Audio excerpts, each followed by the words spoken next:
ছাদখোলা গাড়িতে দাঁড়িয়ে হাত নাড়িয়ে দলীয় সমর্থকদের অভিবাদন জানাচ্ছেন নেপালের 5 বারের প্রধানমন্ত্রী ও বিরোধী দল নেপালি কংগ্রেসের নেতা শের বাহাদুর দেওবা।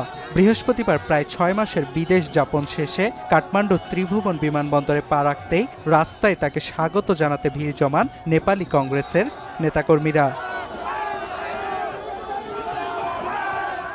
গেল বছরের সেপ্টেম্বরে জেনজি আন্দোলনের সময় গুরুতর আহত হন দেওবা ও তার স্ত্রী। এরপর চলতি বছরের ফেব্রুয়ারিতে উন্নত চিকিৎসার জন্য সিঙ্গাপুরের উদ্দেশ্যে উড়াল দেন 80 বছর বয়সী এই নেতা।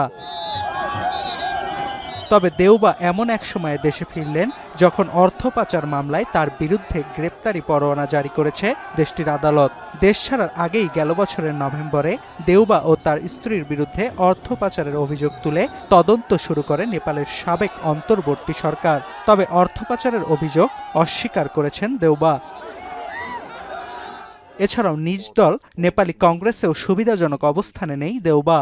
ইতোমধ্যে দলটির শীর্ষ নেতৃত্বের দ্বন্দ্ব পৌঁছেছে নেপালের সর্বোচ্চ আদালত পর্যন্ত। গেল 17 এপ্রিল গগন থাপা নেতৃত্বাধীন গোষ্ঠীকে নেপালি কংগ্রেসের আনুষ্ঠানিক দল হিসেবে স্বীকৃতি দেয় সুপ্রিম কোর্ট। তবে আগস্টে পুনর্বিবেচনার আবেদনের ভিত্তিতে নতুন করে শুনানি বেঞ্চ গঠন করে আদালত।